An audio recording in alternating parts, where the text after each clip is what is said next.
Hello friends, welcome back to the channel. আপনারা দেখছেন gardening is my piece. আজকে কিছু প্ল্যান্ট নিয়ে এলাম, ফিলোডেন্ড্রন, বিভিন্ন রকম ভ্যারাইটি।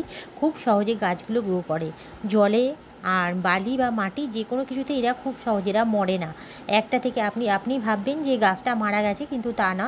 এরা বর্ষার সময় খুব ভালো গ্রো করে। যে কোনো প্ল্যান্ট, যেমন মানি প্ল্যান্ট সহজ, এই গাছও যেমন।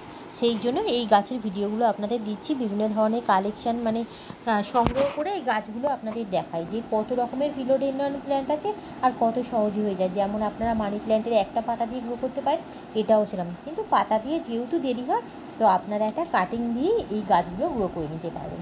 একটা কিনবেন আর অনেকগুলো তৈরি করে নিতে পারবেন বর্ষার সময়, সঠিক সময়। সেই জন্য একটা ভিডিও অনেকবার বা একাধিকবার দিয়ে থাকি। তো ফ্রেন্ডস, ভিডিওটা ভালো লাগলে লাইক, কমেন্ট, শেয়ার আর আমার পাশে থাকবেন প্লিজ।